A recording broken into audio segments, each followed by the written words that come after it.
3 million pages of evidence, thousands of unsealed flight logs, millions of data points, names, themes, and timelines connected. You are listening to the Epstein Files, the world's first AI-native investigation into the case that traditional journalism simply could not handle. Welcome back to the Epstein Files. Last time we walked through Palm Beach Estate and tested what the records could actually prove without speculation. Today, we are examining the other properties and testing what the records can prove. As always, every document and source we reference is available at epsteinfiles.fm. So the first record is a probate filing listing Epstein's real estate holdings across 4 jurisdictions, starting with the Paris apartment at 22 Avenue Foch. It is the foundational document for today. This probate filing, specifically the 02.11.200 notice to the court, serves as our anchor. It's the definitive inventory. It is. When you strip away all the media noise, the documentaries, all the hearsay, you have to start with the asset list, the one filed under penalty of perjury. And right there on that list is 22 Avenue Foch, Paris, France. A primary asset of the estate. It's interesting that we start in Paris because so much of the focus tends to be on the islands or New York. But the documents suggest this was more than just a place to stay. It wasn't a hotel suite. Looking at the estate documents, Paris seems to be a crucial node in his international holdings. It does. The physical location itself is the first data point, Avenue Foch. It's one of the most prestigious high-security streets in Paris, in the 16th arrondissement. That's where you find embassies, the ultra-wealthy. Exactly. So the probate filing doesn't just list it as a residence. It's listed as a substantial asset with significant value. This establishes a permanent owned footprint in the European Union. And that distinction, owned versus rented, that's a critical point in any kind of forensic audit. It is. A hotel suite, even a permanent one at the Ritz, leaves a third-party paper trail. You have check-in logs, concierge notes, security cameras, all controlled by the hotel corporation. An external auditor. Right. But when you own a property like the unit at 22 Avenue Foch, it becomes, in a sense, sovereign territory for the owner. You control the access. You control the security footage. You control the guest list. There's no outside oversight. The probate filing confirms he controlled that asset completely. He did. And when you talk about European operations, you can't just talk about the building. A building is a shell. That network is what populates it. Which brings us to a key figure, Jean-Luc Brunel. Jean-Luc Brunel. We have a source here. Affaire Epstein. L'ex-agent de mannequin Jean-Luc Brunel retrouvé mort en prison Le Parisien. The document itself confirms his death in prison, but for our purposes today, it establishes the operational link to Epstein. Correct. The French investigation, which that Le Parisien report references, helps us triangulate the purpose of that Paris property. Brunel was a modeling agent, a very significant figure in the French fashion industry. And the investigation suggests the Paris apartment was a nexus point for that world. It served that function. It's a different tracking environment than in the U.S. In the States, we have detailed flight logs for international arrivals, but movement within the Schengen zone in Europe. Much harder to track. Once you're in Paris, you're in the system. You're in the system. And Brunel appears to have been the anchor for that system in France. Now, if we look at another document, the First 50 Years Birthday Book, which is part of the Epstein estate documents release. That book allows us to map the social network that was being utilized in that specific location. Let's unpack that document for a moment. The First 50 Years book, it's not just a memento. It's not a scrapbook. It's effectively a contact list disguised as a commemorative gift. That's a good way to put it. And when you cross-reference the names in that book with the timeline of the Paris operations, you see a demographic shift compared to his New York circle. A different kind of network. A very different kind. In New York, the network is heavy on finance, philanthropy, science, academia. When you look at the names associated with Paris and Brunel's circle in that book, you see a heavy concentration of fashion, modeling, and, European high society. So you have 3 pieces of evidence. The probate establishes the location. The Affair Epstein article establishes the key operator, Brunel, and the book establishes the network. When you layer those 3 documents, the Paris apartment reveals itself as the operational hub for the European recruitment and social networking side of the enterprise. But we have to be precise here. There are limitations to the evidence, and we need to make a forensic note on that. We do. We have to be very clear about what we don't have on the public record. For New York, for the Virgin Islands, we have staff logs, we have specific message pads. Like the ones in the Epstein case documents file. Exactly. Those detail who was in the house at specific times. We have records of who answered the door, who took a massage. For Paris, the public record is much more opaque.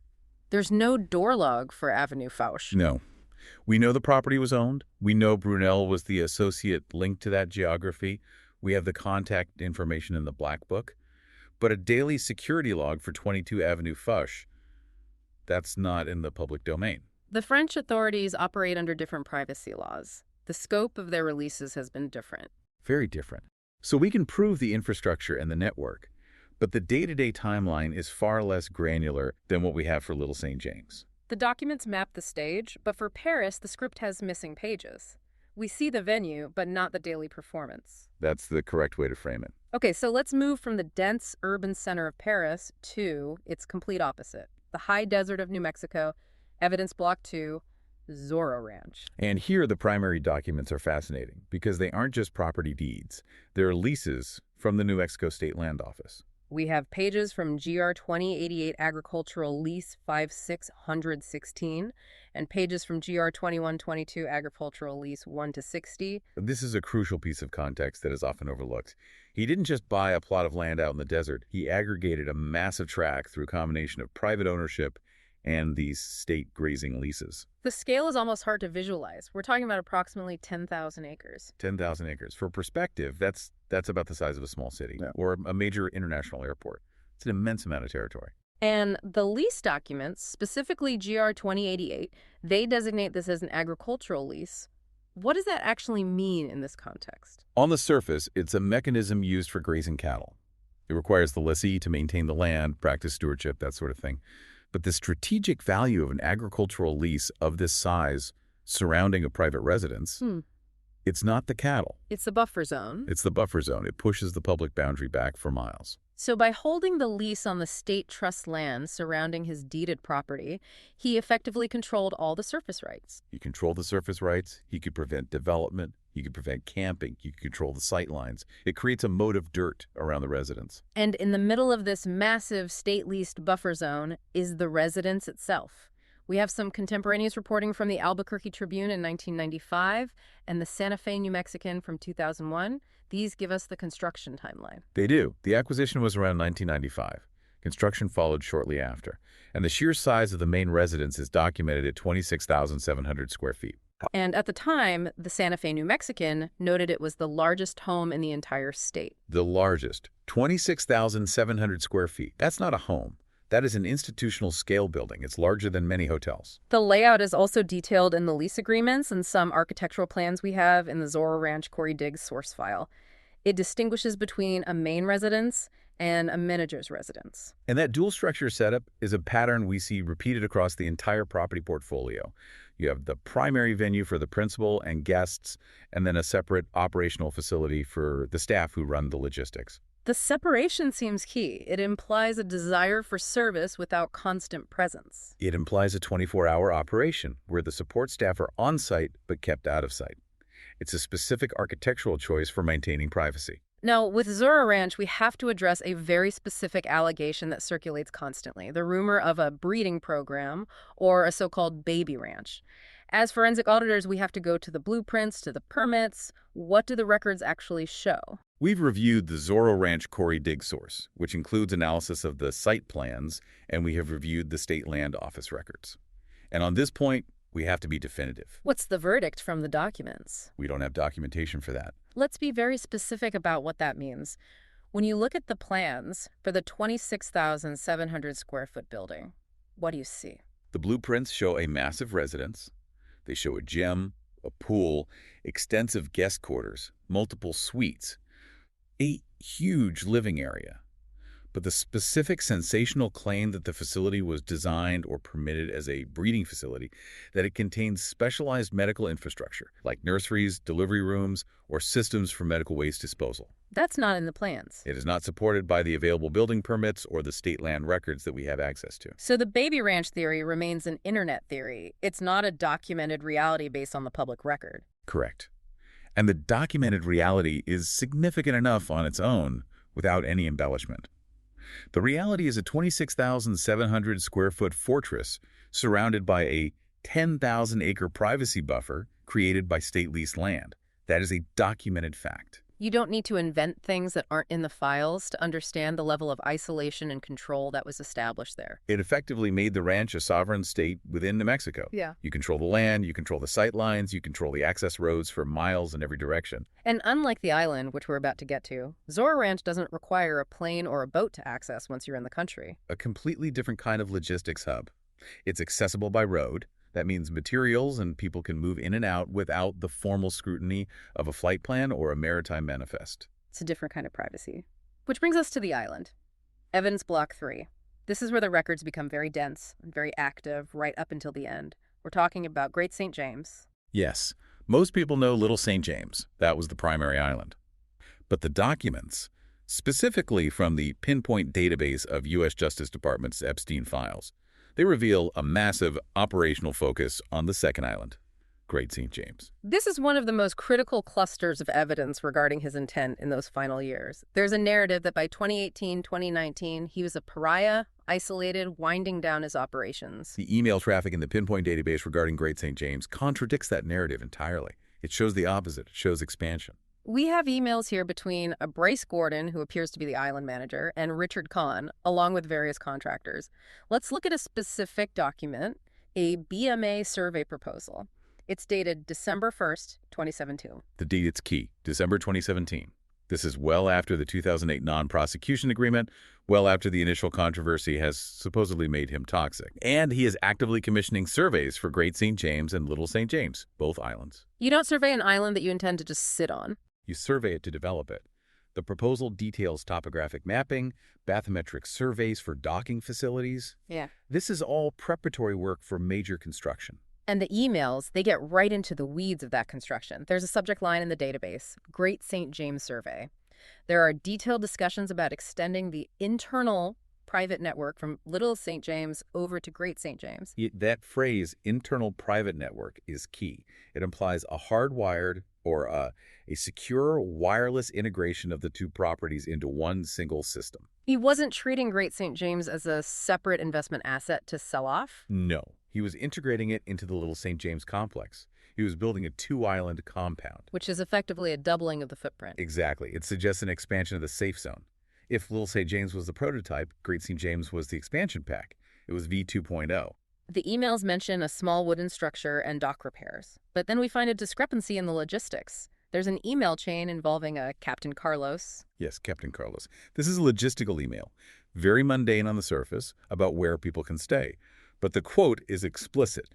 2 guests can stay on LSJ, and 1 guest can stay on GSJ. 1 guest can stay on GSJ. This proves that Great St. James was operational for habitation. Even if it wasn't fully developed with a main residence, it was being used. It wasn't just raw land. This is a vital forensic detail. It moves the status of that island from undeveloped land to active facility. It does. But it wasn't a smooth process.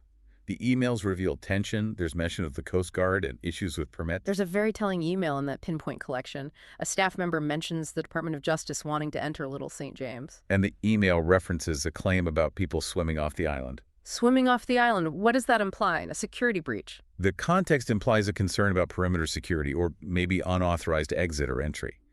But the fact that the DOJ is mentioned by name in these internal emails regarding island access, it shows that the privacy of the island was under real pressure from federal authorities.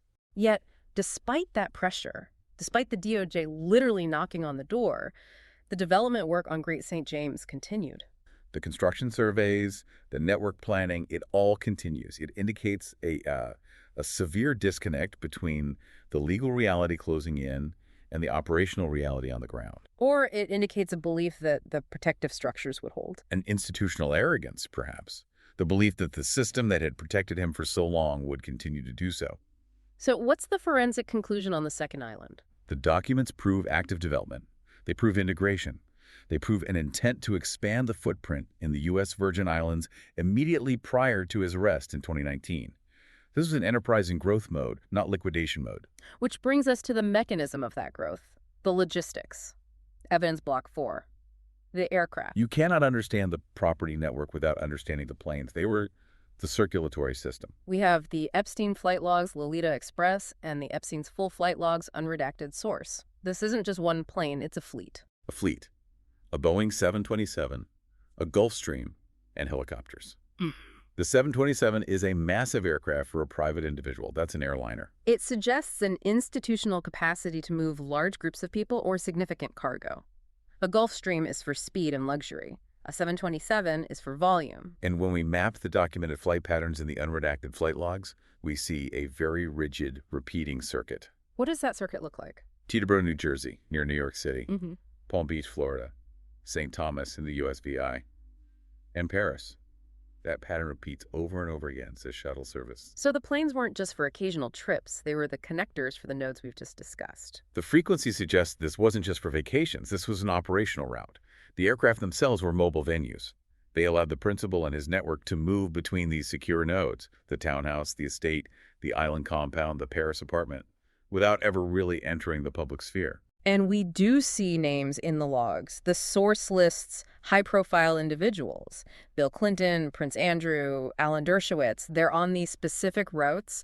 We have to be strict and adhere only to the manifest evidence. We do. The logs place these individuals on that transport vector.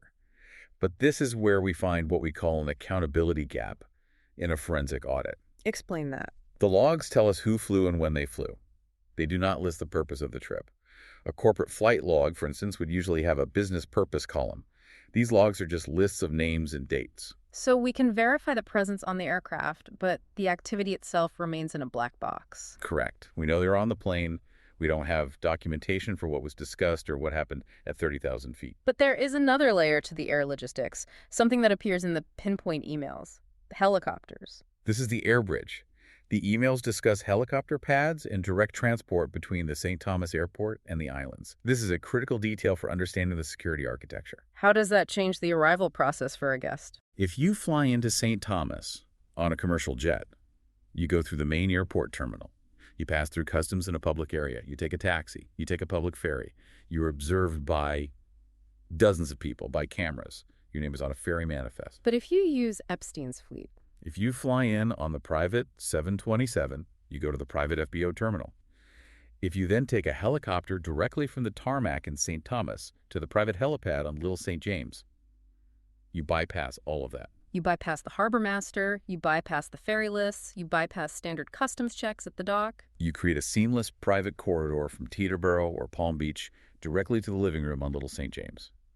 The helicopter operations, documented in the emails, were the final link in a chain of custody that kept guests entirely within the Epstein infrastructure. It's a vertical integration of privacy. Operational security at an institutional level. So let's look at the legal and financial bedrock that allowed all of this to exist. Evidence Block 5, the financial and legal structures. We have the Epstein estate documents, the Jeffrey Epstein non-prosecution agreement, and the lawsuit, GVI v. Estate of Jeffrey E. Epstein.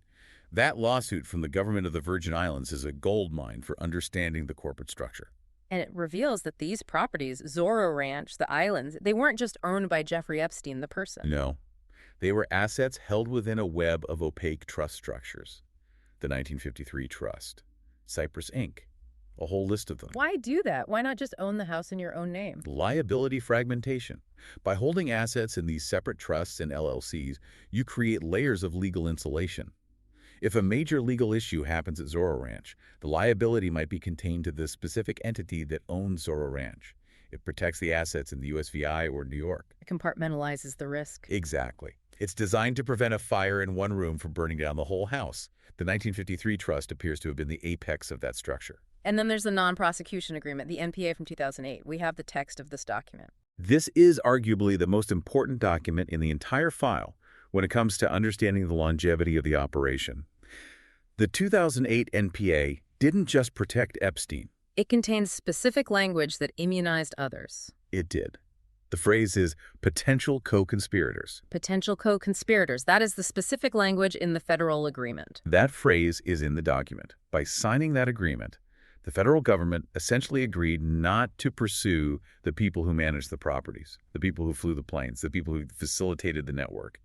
It provided them with a shield, It created a legal blackout that lasted for more than a decade. a black hole in the public record. It meant that from 2008 until his arrest in 2019, the investigative pressure on the infrastructure itself, on the pilots, the house managers, the recruiters, was effectively turned off. And that legal shield allowed the property network we've just described to continue operating, to expand to Great St. James, to maintain the Paris connection. It allowed the entire machine to keep running. So let's synthesize this. We've audited the records for Paris, New Mexico, the 2 islands, the aircraft, and the trusts. When you connect the dots with the documents, you see a highly specialized global grid. Paris was the social and recruitment hub, anchored by Brunel. New Mexico was the remote, isolated retreat protected by the sheer scale of the land leases. The USVI, both Little and Great St. James, was the secure offshore compound, the ultimate destination. And the aircraft were the private connectors that tied them all together, operating under the protection of that legal and corporate structure. And the institutional decisions, buying a second island, upgrading the networks in 2017 and 2018, showed that this machine was being upgraded, not dismantled. Absolutely. The documents prove investment and expansion in the final years. But as always, we have to state what remains unproven in the public record. We do. We have the leases, the surveys, the flight logs. We have the architecture. We know the where and the when. But the specific day-to-day activities that took place inside Zorro Ranch or the Paris apartment, they lack the granular security log type of evidence that was eventually found for Little St. James. We don't have a guest book for the Paris apartment. We don't. The documents map the stage, but parts of the script are still missing. That is the frustration and the reality of a forensic audit. We can see the walls of the theater, but we can't always see what performance took place on the stage. To recap then, the documents confirm a physical infrastructure across 4 jurisdictions. They prove the active expansion of the island complex to a second island, right up to the end. They prove the existence of an air logistics network designed to bypass standard checks. And they show the legal structures that protected it all for more than a decade. It was a fully realized, self-sustaining, and expanding international network. Next time, the Network Inner Circle.